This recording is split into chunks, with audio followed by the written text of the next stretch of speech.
Welcome, everyone. Thank you for being here with us this evening. Before we get into our agenda today, we want to start by acknowledging the land. Our elders have shared that it is important to acknowledge the land where we gather and the first peoples who traditionally lived here. It shows respect for people, their contributions, and their ways of knowing, which are reflected through the stories and songs that have lived on this land for thousands of years. We are making this acknowledgement at the beginning of our gathering today to further demonstrate our commitment to work together as a community in laying the foundation for reconciliation through education. We would like to acknowledge the traditional territories and oral practices of the Blackfoot Nations, which includes the Siksika, the Piikani, and the Kainai. We also acknowledge the Tsuut'ina and Stoney Nakoda First Nations, the Métis Nation Region 3, and all people who make their homes in the Treaty 7 region of Southern Alberta. My name is Karen Drummond, and I'm the Manager of Community Engagement. I'd like to introduce the CBE leaders who are with us here this evening to share information with you, listen to your perspectives, and respond to your questions. We're pleased to have trustees here with us this evening: Dana Downey, Wards 1 and 2, Nancy Close, Wards 11 and 13, and Charlene May, Wards 12 and 14. Also, Danny Breton, Superintendent, Facilities and Environmental Services, our two Superintendents of School Improvement, Joanne Pittman and Andrea Holoka, and Education Directors, Prem Randhawa, Kevin Howell, and Michelle Howell. We also have Latosia Campbell-Walters, Director of Planning, Dawn Barber, Principal, Discovering Choices and Alternative High School, and Crystal Derbyshire, Principal, Robert Thirsk High School. In terms of our presentation this evening, we want to talk with you about the current situation with outreach programs, share information about the recommendation that is coming forward, then talk a bit about how we plan to support schools and families through this process, and also share the decision-making process. If you have any questions as we go through, please just jot them down. We'll open up the question and answer window closer to that time on our agenda. And at that point, you can type in any questions you have, and members of the team will provide written or verbal responses to your questions.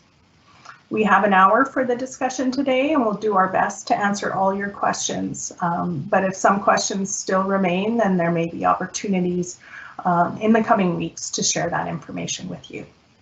And so now I'll ask Andrea Holoka, Superintendent of School Improvement, to share some opening remarks with us. But just give me one moment, Andrea, to have you queued up here.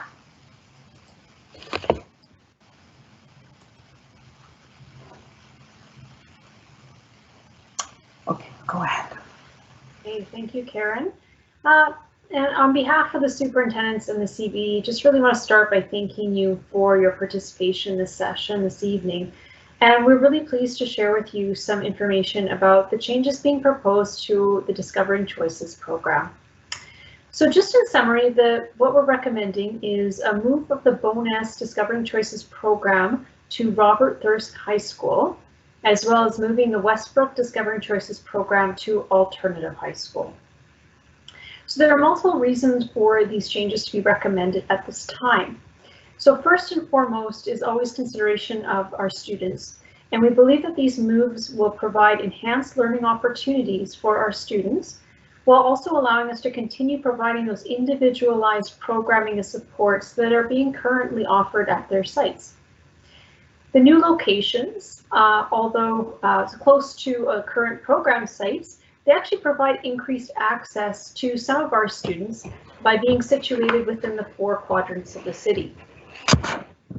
We also really recognize that there are some changes occurring and timing that is affecting this recommendation as well. So the leases at Bowness and Westbrook sites are expiring in 2023, and the government requirement to house outreach sites outside of typical school buildings that was once a factor no longer exists. And the government funding for outreach sites has in fact changed as well. So with all of this in mind, we believe that the plan we are sharing with you today is one that will be beneficial to students.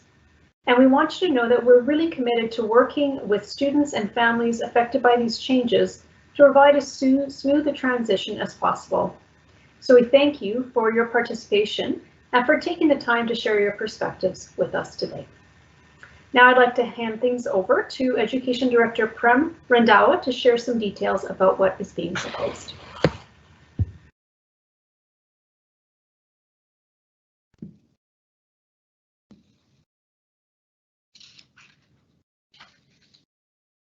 Thank you very much, Superintendent Haloka. Hello, everyone, and thank you for taking the time to be with us this evening.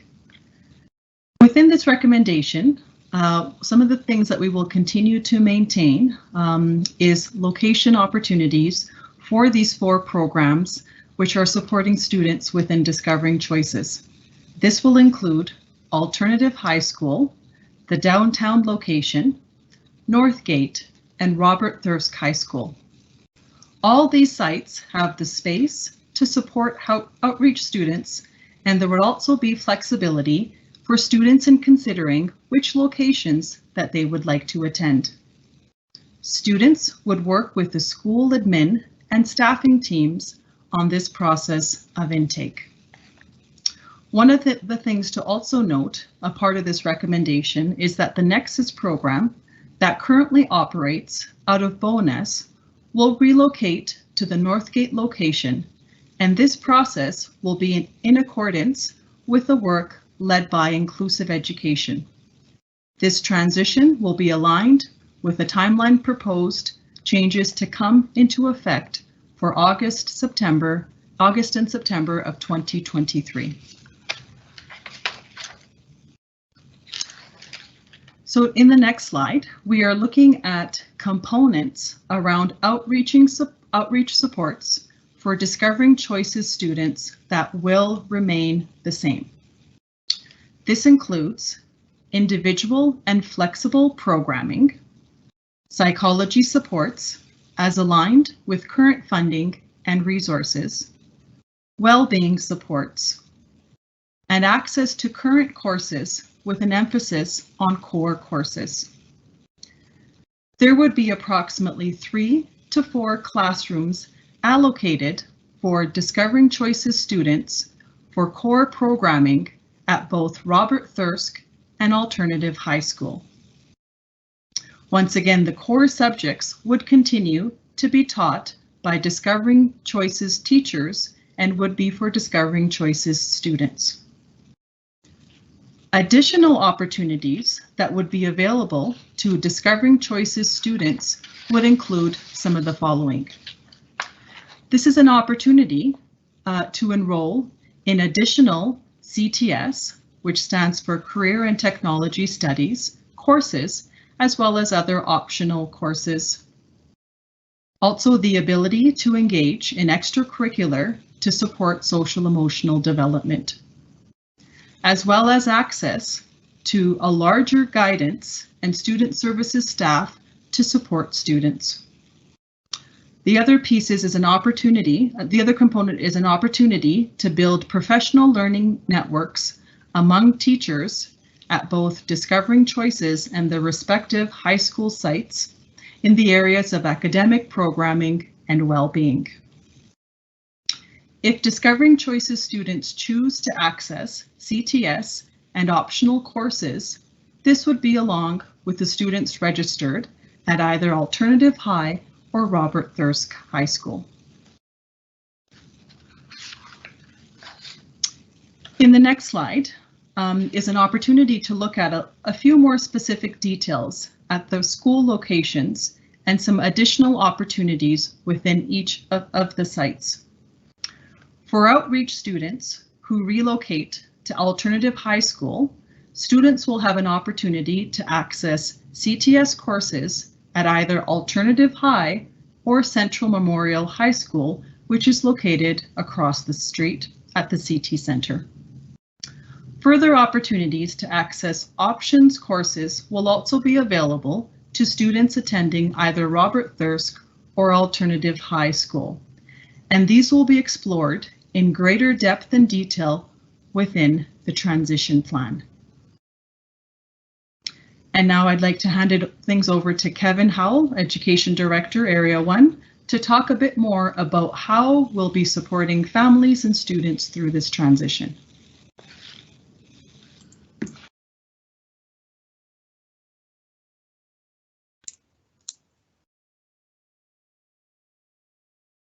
Good evening, everyone, and thank you, Prem. So this next slide is around supporting the transition. These recommendations will need to be approved by the Board of Trustees. As such, when it comes to what is being recommended in this slide, in this case, the moving of the Bowness and Westbrook programs to Robert Thirsk and Alternative High School, that is not something that we are seeking input and feedback on at this time. However, we do want to hear from staff and families affected by the changes on how we implement this decision and provide a smooth transition for all students. It's important that students are well supported and that families have a chance to convey what is important for us to consider. To provide a bit more detail, the ways in which we are gathering input include virtual and in-person discussions with Discovering Choices students on March 15th, surveys for Discovering Choices staff, students, and parents, which are now active and will close on March 17th. We are also gathering input at the school level with the Alternative High School and Robert Thirsk High School communities in both March and April. So if you have not yet had the opportunity, we encourage you to complete the online survey as soon as possible. We will post the direct link in the chat window at the end of our session this evening. The link was also included in the email messages that we have previously sent out to all families. The perspectives you share at our information sessions and through the survey will help us to understand what will help students and families throughout this transition period. Your input will help us to provide a strong implementation plan for all students. Now, the last item we would like to cover before opening it up to questions is the decision-making process itself. As we mentioned before, the plan we have outlined here tonight is a recommendation we will be presenting to the Board of Trustees. The decision to move the program locations will be made by the Board of Trustees through the consideration of closure for the purpose of relocation process. On April 26th, the Board of Trustees will decide whether or not we move forward in considering these changes. If the decision is to move forward, the Board of Trustees will host a public input meeting in late May to early June. A final decision would then be made by the Board of Trustees on June 21st, 2022.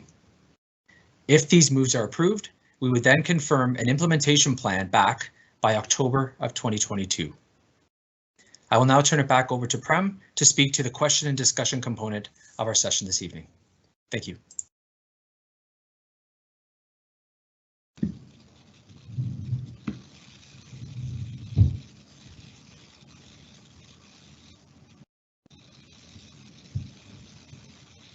Thank you very much, Kevin.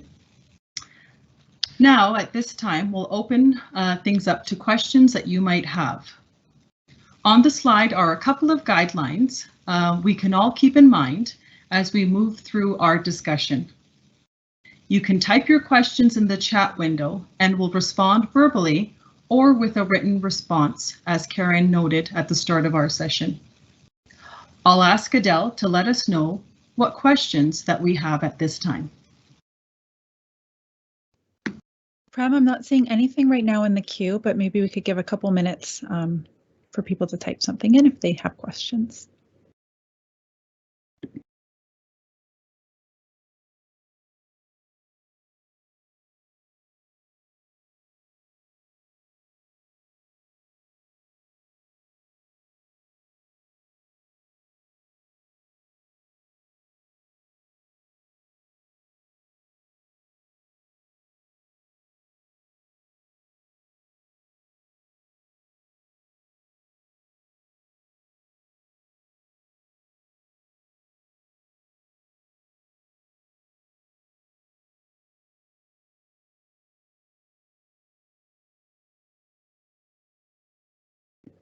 Still not seeing any questions at this time.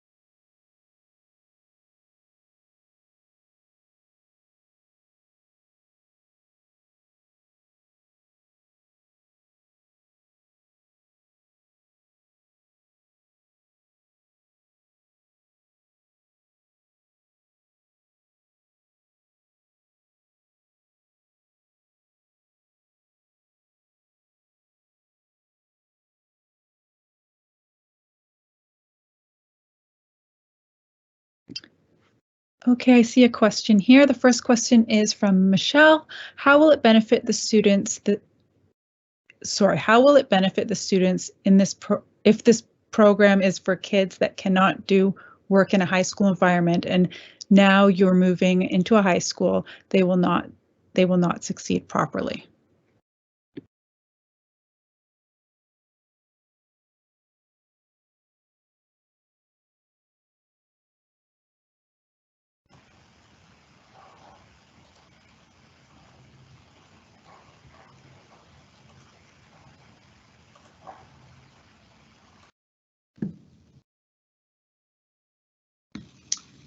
So thank you very much for the question, Michelle, and it's an important one. So one of the things that we have really focused on within this opportunity is really understanding what students at Discovering Choices within outreach programming need to be successful within this, within opportunities for learning. So components that we have identified are components that we are committed to staying the same. So opportunities for outreach students within Discovering Choices to have continued access to individual and personalized programming is important. An opportunity for students to also have relationships and remain connected with their core teachers is also important, and pieces that have been shared with us. So we know that there are pieces and core to outreach programming that we need to maintain in order for students to continue to experience success. What we also have within this opportunity is a space for students to have additional access to courses that they currently don't within their current outreach sites. So these are opportunities to enroll in some CTS programming that is accessible both within Alternative High School as well as Robert Thirsk. The other piece to add to that is to continue to emphasize how important it is for us to connect with students and to seek their feedback and input on what is important for them during this transition period. So tomorrow, which is March the 15th, we have some in-person and online opportunities to connect with students, both at the Bowness location as well as Westbrook. And that will be led by myself as well as Principal Dawn Barber. And thank you for the question, Michelle. Thanks, Prem. The next question is from Leah. Will students continue to have flexible schedules, or will they be required to follow ALTI schedule?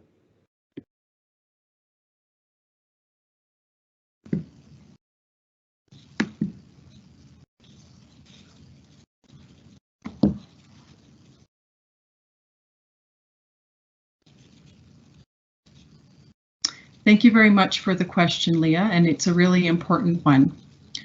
So one of the pieces that we know is opportunities for students to have continued access to flexible programming and scheduling is important. So in our conversations within this transition plan, we want to continue to honor and understand that piece around flexible scheduling for students. So staff at both outreach sites within Westbrook and within Bowness will continue to work closely with students to understand their scheduling needs and priorities and what opportunities exist for them to maintain the schedule. Also, opportunities within this component to be able to access programming within the respective high school sites. And Michelle is asking, please explain how this will help the students.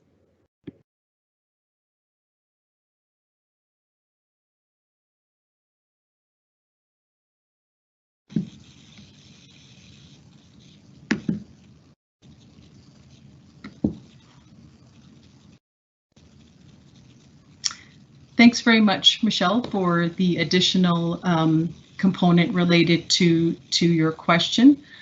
which focuses on how this will help and support students. So one of the pieces that we know and we understand, Michelle, is the components around ensuring that students within outreach programming continue to have what we call access to sheltered programming. So that is an opportunity for an outreach student to be a part of programming where they are within a smaller cohort and group of students, and they have access to their core teachers. So that component around the sheltered programming that we know is successful and supports students will be maintained, and we understand the importance of continuing and honoring that.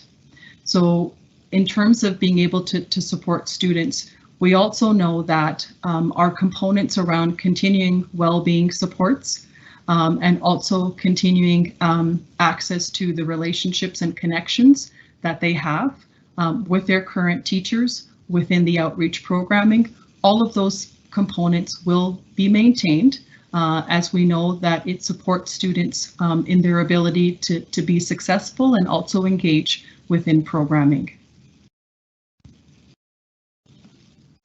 The next question we have here is from Leah.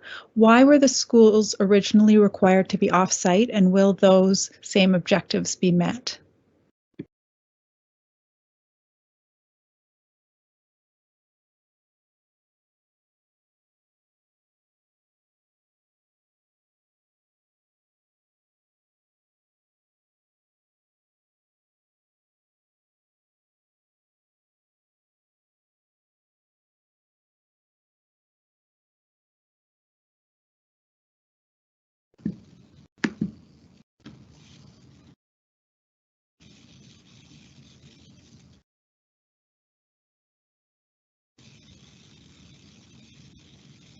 Thanks very much for the question, Leah, and I will get started in supporting in a response, and then be able to ask any of my colleagues on the call who wish to add any additional items to this particular component. So what we're elevating is two changes within the old funding framework within Alberta Education to the space that we are in today.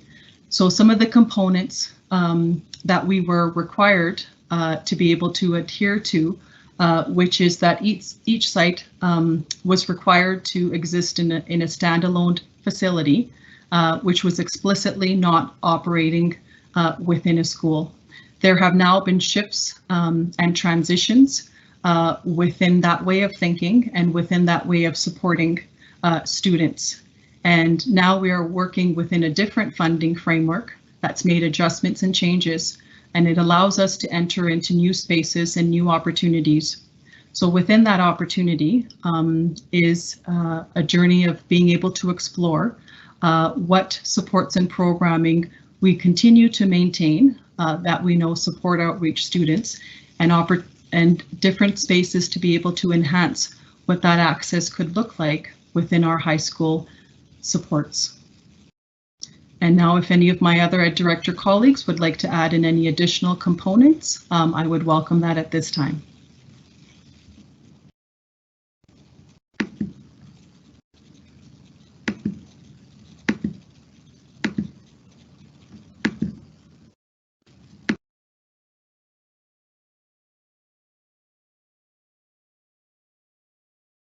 Okay, I'm not seeing anyone else turning on their camera, so I'll just move on to the next question.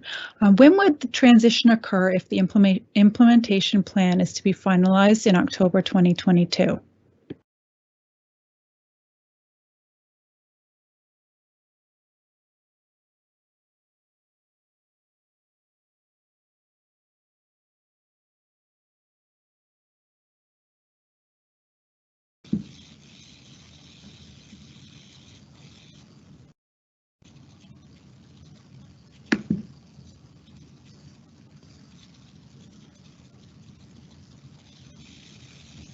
Thank you very much for the question, Leah. And so just to refer back to the timeline and components around a transition and what that looks like. So the pieces that we're putting forward is if the recommendation goes, when the recommendation goes forward to the Board of Trustees, and the Board of Trustees makes a decision around approving the recommendation, we, in this process, have collected and have been collecting feedback from staff, students, and parents in terms of what components we need to pay attention to create opportunities for a smooth transition for staff and students. What we are committing to as an organization is to have key components of this implementation plan finalized around October 2022, so that we are prepared for the full and actual implementation for August 2023.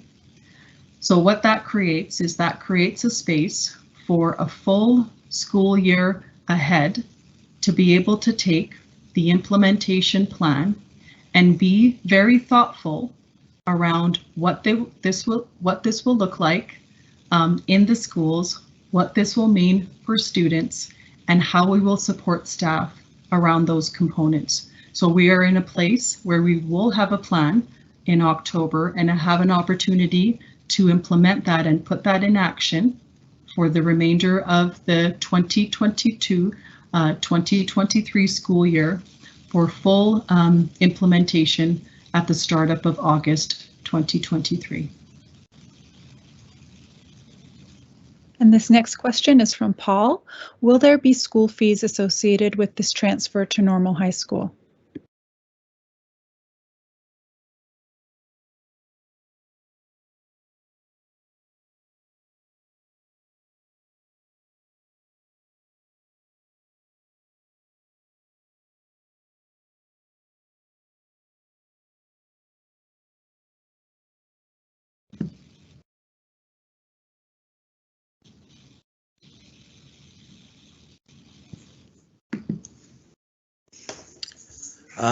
Don Barber here, the principal. Maybe I can answer this one. Currently, we look at that from a year-to-year basis, and currently we're not charging any fees in those programs other than the graduation fee, and that's really for the ceremony and the for the ceremony at this point in time. So if the funding model stays the same, and the school is able to get the support that we get through a legacy fund and some other donors through Education Matters, we would perceive that that would be the same. The change, if there was a change in fees, that would have very little to do with the DC attaching itself to another location. It would actually have more to do with the amount of funding that goes to schools on any given year as a result of the provincial budget.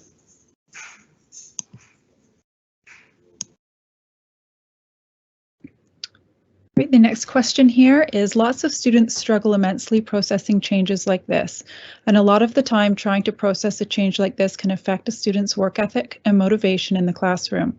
Are you prepared for the students that might need more than extra support getting comfortable enough to do well in the classroom? What's the plan if some students get scared of this change and start coming less and less? Do you have plans in place to help these students adjust and be more comfortable?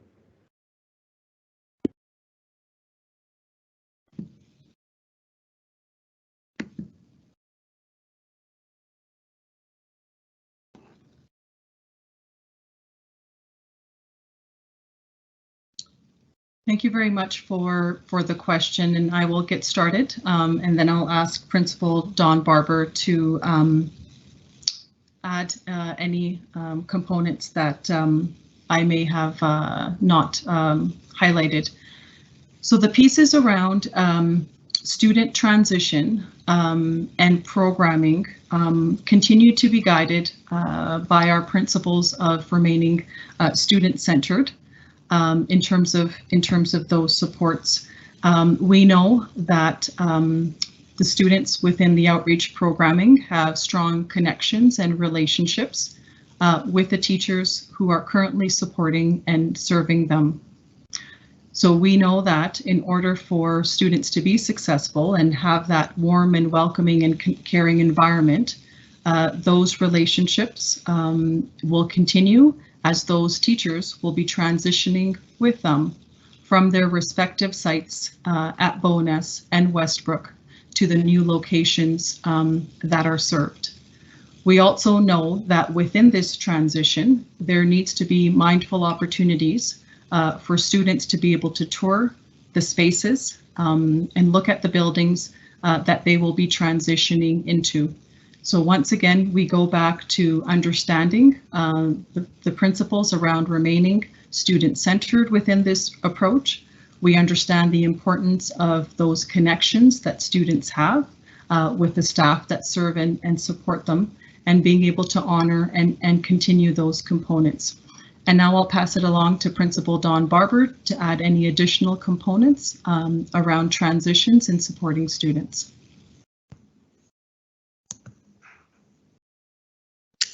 Yeah, and that's a great question, and I certainly can appreciate why that might be a concern, because we look at Discovering Choices students as having some complexity certainly in their school history. So we've been really looking at our intake processes as far as us understanding what it is that brings the Discovering Choices student to Discovering Choices, and then how do we support those students with those particular anxieties or concerns or barriers to their learning.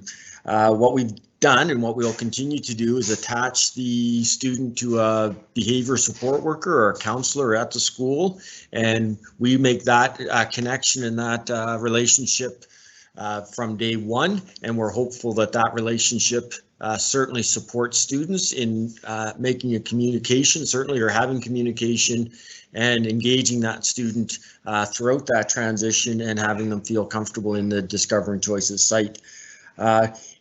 We are looking at, in both of the locations, we are looking at how do we move students into the Discovering Choices site, and to do that as streamlined as possible without moving them through the building, without moving them down a myriad of corridors and that sort of thing. So as directly accessible as they possibly can within their own portion of the school. And the other great thing about Discovering Choices is that we there are smaller number of students on any given time or any given day, so the relationships that they do have with staff is certainly increased, and therefore staff can make the support to each student individual around what their concerns are and their transitions and their success in school. The other aspect of it is that alternative high school does have an increase in psychological service. So if we do have a student around anxiety, that can be addressed in that manner as well. So we have had some conversations about this, especially around the students that might be looking at the anxiety part and attending a school other than outreach program that's off-site, and we certainly are able to support those students with the number of staff we have and the relationships we build with students. Thanks, Dawn. The next question is about options courses. Will the option courses that are currently available to outreach students at their current sites still be available, or will all options courses have to be completed through alternative or Thirsk?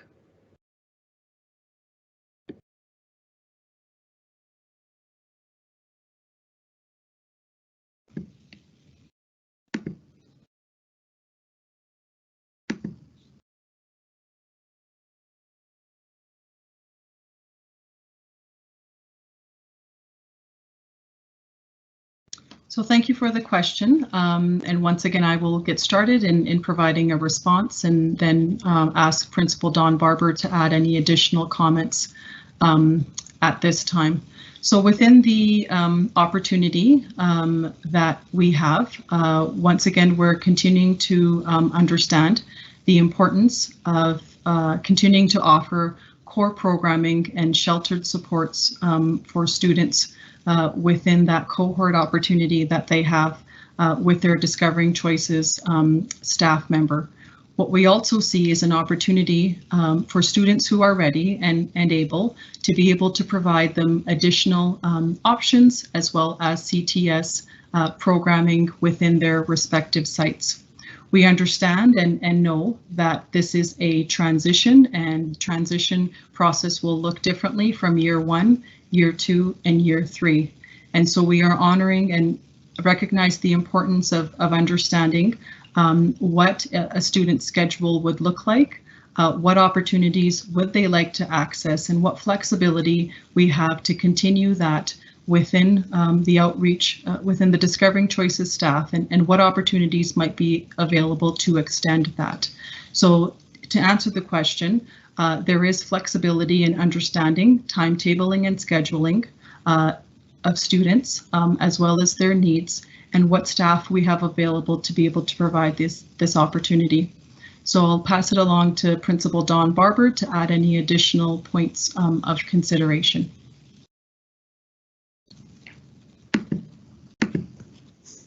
Yeah, so as just to follow up with what Director has just said, basically there are the ways that the options courses are offered at Discovering Choices now is we have certain option teachers that will offer the experiential things like some technology, there's some fabrics, there's some shop type of credits, but what we're using for those sites are generally tables in classrooms, some sewing machines, and those sort of localized teacher-driven, DC teacher-driven courses will be continue to be offered. The other thing too is what we do find is a lot of Discovering Choices students are just they're looking for the credits that they need in order to graduate. So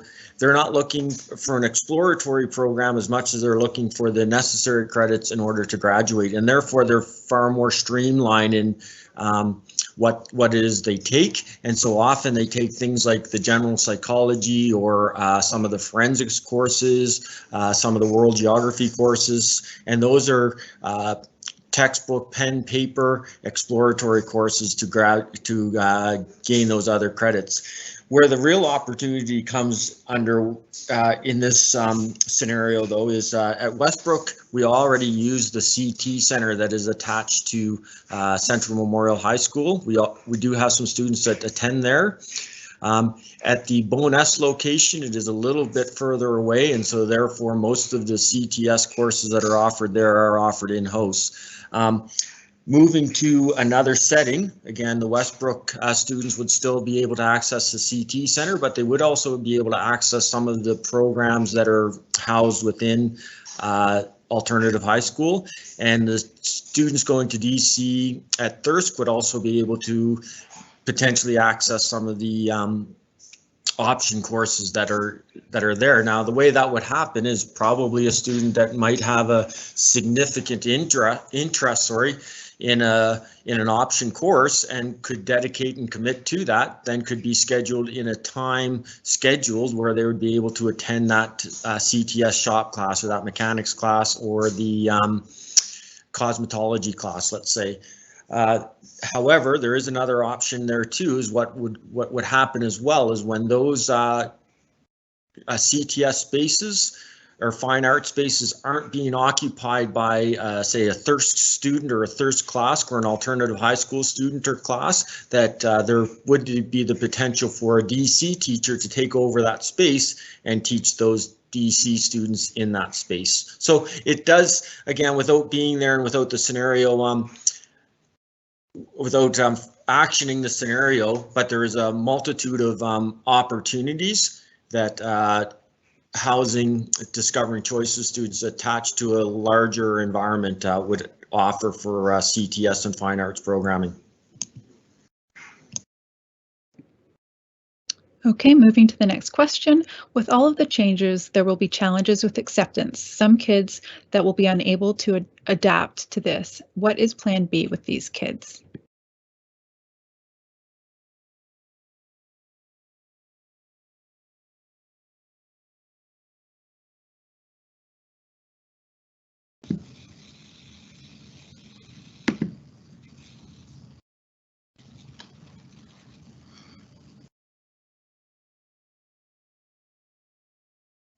So thank you very much for the question, Paul. And we definitely recognize that within the opportunities and transitions, there are pieces that we need to pay attention to and pieces that we need to focus our time and energy on as a collective to ensure that we understand the voices of students who are impacted by this decision in August 2023, as well as the staff who are supporting students within this, and then the school admin teams that provide the leadership within this change. Couple of pieces to put forward to you, Paul, is we have an opportunity here where we are proposing two location changes within Bowness as well as Westbrook. We still continue to maintain our facilities and our supports that we have at Northgate and our downtown locations as well. We know that these changes will be new, and we know that they will be challenging for our students, but the commitments that we have made is to lean in and listen and be able to provide opportunities for them to provide their feedback and to be able to inform what they need in order to be successful within this change. So once again, it's really focusing on a very student-centered approach and listening to the voices of students. So one of the things that we have committed to doing, Paul, and I know I've mentioned this before, is connecting directly with students at both the Westbrook and Bowness locations, and some of those connections are beginning tomorrow, both face-to-face and in person. That will be led by myself, as well as Principal Dawn Barber. And at this time, Dawn, if you have any pieces to add and extend on Paul's question, I would welcome for you to speak to those.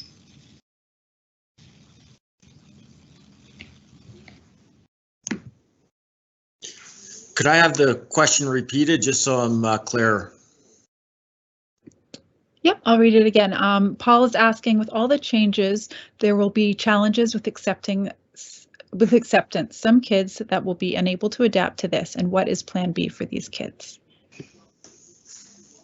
Well, again, I think that what we'd be trying to do and what we've always tried to do at Discovering Choices that won't change is with our lower student number and each day in attendance and their connection with their behavior support worker and their teachers, we try to certainly engage them in that relationship very quickly, which would hopefully having them feel comfortable and safe, certainly, and having a person they're able to connect with should they have any concerns.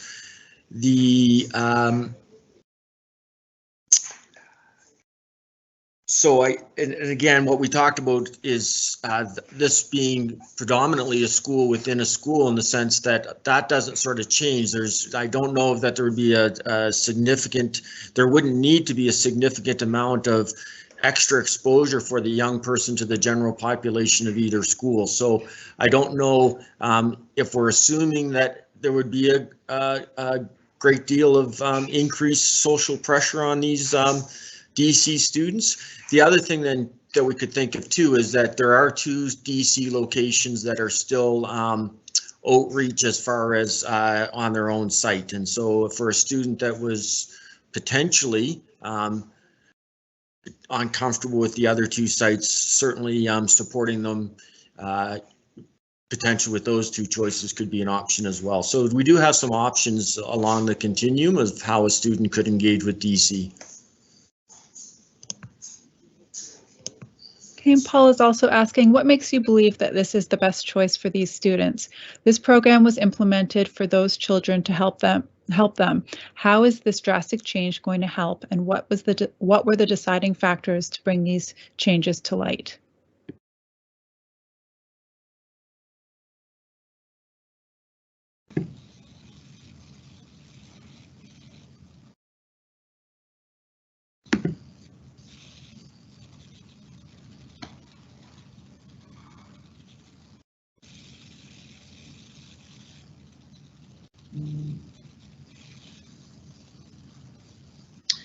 Thanks very much, Paul, for the question and bringing that forward. So at this time, wanting to put a few pieces forward in regards to the decision that was made, as well as key components that we are paying attention to around programming and transition. So pieces that were shared with you at the start of the presentation from Superintendent Haloka really highlighted some of the components that are leading us to the recommendation that we are putting forward at this time. So once again, there are components related to the funding framework and changes within the grants that we received previously to what we receive now in those particular supports. The expiring of the leases was also a component that was put forward, as well as an opportunity to be able to operate and support students within existing sites that we have. One of the key components are pieces that we know is an opportunity for learning enhancements for students. So it's maintaining the core of the sheltered programming that Principal Don Barber has also referred to and has spoken to, components that we know are important and essential to the success of outreach students, and those will be maintained. Within this recommendation, it's also an opportunity to be able to enhance CTS and optional courses for those students who are ready to be able to do so. Another piece to put forward is also the component around maintaining the 4 locations across the city. So once again, as Principal Don Barber has alluded to, 2 of those are still in leased locations, which reside in Northgate and downtown. And within this recommendation, we're looking at relocation of 2 spaces for outreach students. So once again, going back to the principles that are guiding this decision and being able to keep and honor the voices of students within this transition and what they need to continue to be successful stays at the forefront of our work.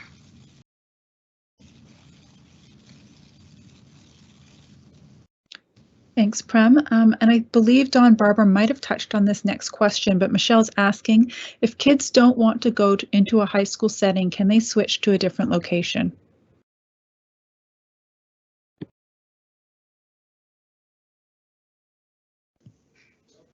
Yeah, and I did allude to that, and for sure, when we do an intake at Discovery Choices anyway, that wouldn't change, because we always look at the student, where they reside, what are their circumstances, what brings them to Discovery Choices. Some students have the choice themselves over what location they would like to choose for a variety of reasons, so that wouldn't change. And yes, we see all programming in high school within the Calgary Board of Education as a continuum of service, and the Discovering Choices outreach is a portion of that continuum. So for sure, what we would do is what would ever be best to support the student.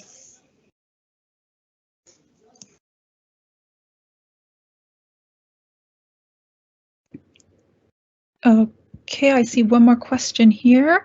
Will there be separate entrances for the students with anxiety issues, or are we dumping kids into their fears in crowds of many people? Transportation issues top and foremost as well.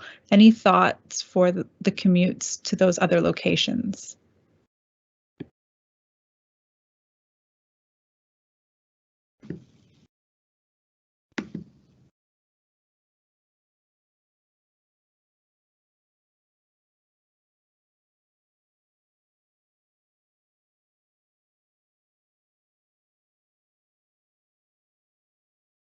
So thank you very much for the question, Paul. And I will once again get started and offer any other additional responses from either Principal Don Barber or other colleagues on this call.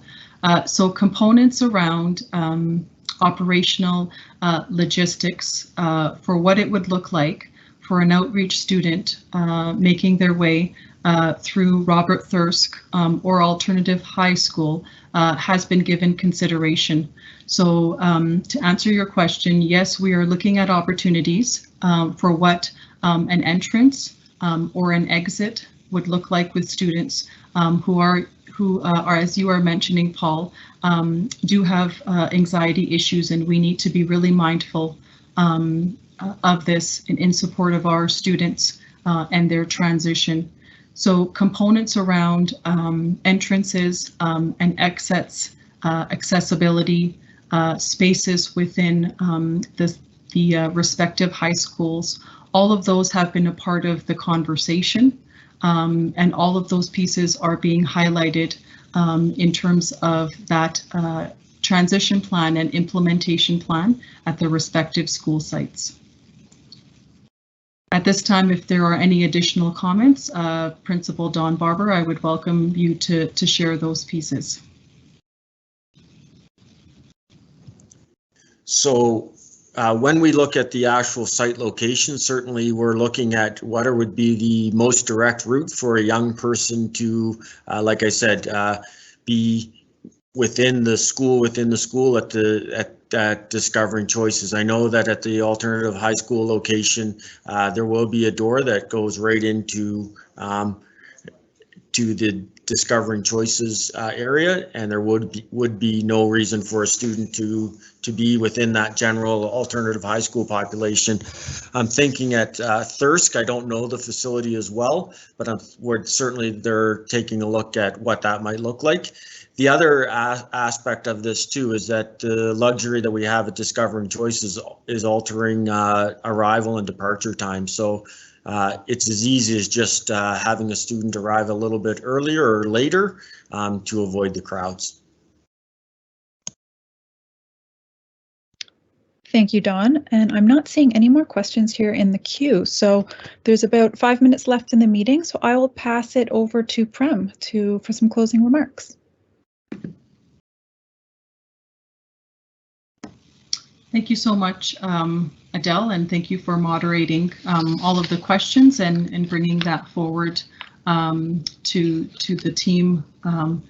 Want to take a moment to thank all of our attendees and our guests for their participation today. Once again, wanting to emphasize the importance of creating a very smooth transition for all staff and students impacted within this transition and within this recommendation. We encourage you to complete the online survey if you haven't already done so. We will post the link directly to the survey within this chat as well, so you have accessibility to that. You are also welcome to contact the area office as well as directly connect with Principal Don Barber if you have any additional perspectives that you would like to share directly or have not had a chance to share today. Once again, we appreciate your participation and attendance this evening, and we hope you have a wonderful rest of the night ahead, and take good care.